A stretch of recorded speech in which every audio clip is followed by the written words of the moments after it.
Hi friends, आज हम आपको आधुनिक भारत का इतिहास बताने जा रहे हैं। आधुनिक भारत के इतिहास में सबसे महत्वपूर्ण होता है कि हम सन याद करें। आधुनिक भारत के इतिहास में अगर आपने सन याद कर लिया और सन से रिलेटेड जितने भी कोइंसिडेंट हैं, उस समय की घटनाएं हैं, अगर आपने वन बाय वन करके पढ़ लिया तो आपको सब कुछ समझ में आएगा। 1857 की क्रांति में अगर आप देखेंगे तो 90 सालों का इतिहास होता है और इन 90 सालों का इतिहास आपको पढ़ाया जाता है। 1857 की क्रांति को प्रथम सिपाही विद्रोह भी कहा जाता है और प्रथम सैनिक विद्रोह भी कहा जाता है। भारतीय राष्ट्रीय आंदोलन का 1857 की क्रांति से लेकर 1947 तक के गहरे नाते हैं, ऐसा माना जाता है। लेकिन आपको वन बाय वन अगर सन है तो सन इम्पोर्टेंट है, सन पढ़ेंगे, डेट इम्पोर्टेंट है, डेट पढ़ेंगे, और सभी कुछ आपको अगर क्लियर हो जाता है तो समझ लीजिए आधुनिक भारत के इतिहास से कोई क्वेश्चन आपसे अछूता नहीं रह जाएगा। तो चलते हैं, आपको मात्र 12 मिनट के यूट्यूब वीडियो में आपको हम सन बाय सन चीज़ों को बता देते हैं। 1857 की क्रांति में प्रथम सिपाही विद्रोह हुआ और इसके बाद भारतीय राष्ट्रीय कांग्रेस की स्थापना 1885 में होती है। कांग्रेस की स्थापना के बाद ही 13वें राष्ट्रीय आंदोलन की शुरुआत हो जाती है। 1905 में बंगाल विभाजन होता है। 1906 में अखिल भारतीय मुस्लिम लीग की स्थापना होती है। 1907 में सूरत अधिवेशन होता है। 1909 में पार्लियामेंटो सुधार भारत आता है। 1911 में तृतीय दिल्ली दरबार का आयोजन किया जाता है और दिल्ली राजधानी बनने के लिए प्रस्तावित होती है। 1912 में दिल्ली राजधानी बनती है। 1913 में लाला हरदयाल ने गदर पार्टी की स्थापना अमेरिका के सैन फ्रांसिस्को में किया। 1914 में कामागाटा मारू प्रकरण जहाज वाला कांड होता है। इसके बाद 1914 में ही प्रथम विश्व युद्ध शुरू हो जाता है, जिस पर भारत पर प्रभाव पड़ता है। 9 जनवरी 1915 को गांधी जी हिंदुस्तान आ जाते हैं और हिंदुस्तान में आने के बाद 1916 में वो साबरमती आश्रम की स्थापना अहमदाबाद गुजरात में करते हैं। 1917 में चंपारण सत्याग्रह में भाग लेने के लिए जाते हैं, वहाँ पे चंपारण सत्याग्रह करते हैं और वहाँ पर राजकुमार शुक्ला के प्रतिवेदन से हो जाते हैं।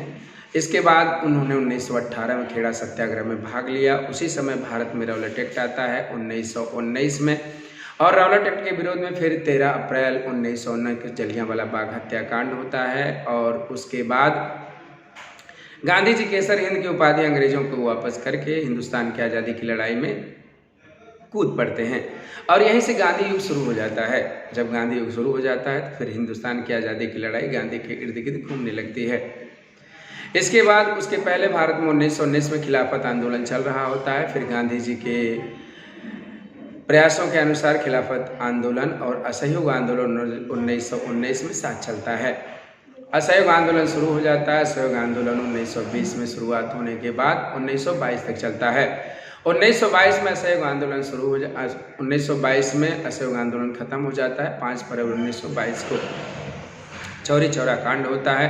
13 फरवरी असहयोग आंदोलन को गांधी जी चौरी चौरा कांड के विरोध में वापस ले लेते हैं। इसके बाद 1923 में स्वराज पार्टी की स्थापना होती है। आचार्य चित्तरंजन दास मोतीलाल नेहरू स्वराज पार्टी की स्थापना करते हैं। इसके बाद 1924 में HRA हिंदुस्तान रिपब्लिकन एसोसिएशन का गठन किया जाता है। 9 अगस्त 1925 को काकोरी कांड होता है। 1927 में साइमन कमीशन का गठन लंदन में होता है। उसके बाद साइमन कमीशन 1928 में भारत आता है और 1928 में ही HSRA Hindustan socialist Republican association का गठन किया जाता है।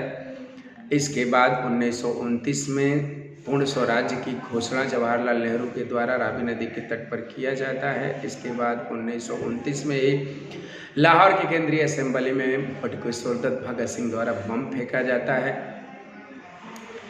और इसके बाद 1930 में गांधी जी की दांडी यात्रा शुरू होती है। 1930 में ही प्रथम गोलमेज सम्मेलन का भी आयोजन किया जाता है। प्रथम गोलमेज सम्मेलन 1930 में, द्वितीय गोलमेज सम्मेलन 1931 में, तृतीय गोलमेज सम्मेलन 1932 में किया जाता है। उसी के दौरान 1931 में लॉर्ड इरविन गांधी समझौता भी होता है और 1932 में पूना पैक्ट होता है। 1932 में पूना पैक्ट होने के बाद 1933 में पाकिस्तान शब्द का ईजाद चौधरी रहमत अली खान के द्वारा होता है। फिर 35 में भारत शासन अधिनियम बनता है। उसी के आधार पर 1937 में प्रांतीयों के आम चुनाव होते हैं और 1938 में सुभाष चंद्र बोस भारतीय राष्ट्रीय कांग्रेस के अध्यक्ष बनते हैं। 1939 में कांग्रेस के पद से इस्तीफा देकर दोबारा फॉरवर्ड ब्लॉक की स्थापना करते हैं और 1939 में ही मुस्लिम लीग द्वारा मुक्ति दिवस की भी घोषणा किया जाता है। तब तक 1940 आ जाता है। पाकिस्तान शब्द का जो ईजाद हुआ था उसका प्रस्ताव मोहम्मद अली जिन्ना के लाहौर अधिवेशन में किया जाता है मुस्लिम लीग द्वारा, यानी पाकिस्तान का प्रस्ताव पारित किया जाता है। और उसी समय सेकेंड वर्ल्ड वार भी भड़क चुका होता है 1939 में ही, और ये सब साइमल्टेनियसली चलता रहता है। और उसी दौरान क्रिप्स मिशन का प्रस्ताव 1942 में भारत आता है और इधर सिंगापुर में अपना जितना भी कार्यक्रम सुभाष चंद्र बोस शुरू कर देते हैं। 1942 में आज़ाद हिंद फौज की विधिवत स्थापना करते हैं। 1943 में आज़ाद हिंद सरकार की स्थापना करते हैं सुभाष चंद्र बोस।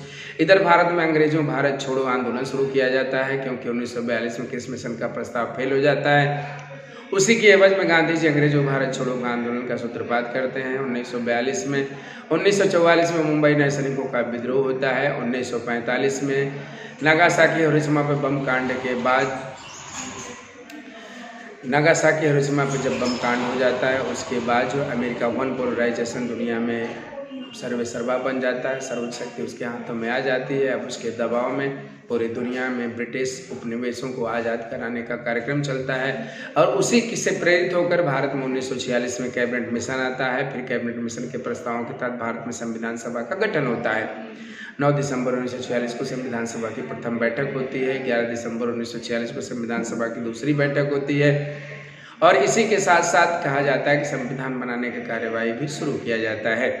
31 अक्टूबर सन 1947 को संविधान सभा का पुनर्गठन होता है और उसी दौरान मुस्लिम लीग ने 16 अगस्त सन 1946 को ढाका में मुस्लिम लीग के द्वारा प्रत्यक्ष कार्यवाही दिवस या लीग डायरेक्ट एक्शन डे मनाया जाता है। और डायरेक्ट एक्शन डे के बाद भारत में दंगा भड़क जाता है और वही भड़कने के साथ साथ फिर नोआखोली में नरसंहार शुरू हो जाता है और उसी से बचाने के लिए लॉर्ड माउंटबेटन योजना के तहत भारत पाकिस्तान की विभाजन की रूपरेखा तय की जाती है। 3 जून सन 1947 को भारत पाकिस्तान का विभाजन हो जाता है और इस विभाजन के उपरांत बाद में 14 अगस्त सन 1947 को अर्धरात्रि में 2 डोमिनियन स्टेट की स्थापना होती है, भारत और पाकिस्तान। यहीं से पाकिस्तान अपना लोकतांत्रिक देश का अपना ताना बाना बुनने लगता है, इधर भारत अपना लोकतांत्रिक देश का ताना बाना बुनने लगता है। ये मैंने आपको मात्र 7 मिनट की वीडियो में आपको ये सब बताया, लेकिन इसकी डिटेल जब पढ़ना होगा तो आप हमारा क्लास जरूर ज्वाइन करें। The GS world by Rajguru. आपको एक एक लाइन और एक एक सन सब कुछ आपको जबान से याद करा दिया जाएगा और फिर आपको लेक्चर के अनुसार आपके दिमाग में इतना चीज़ों को डाल दिया जाएगा कि आप कभी भी नहीं भूलेंगे। धन्यवाद। प्रणाम।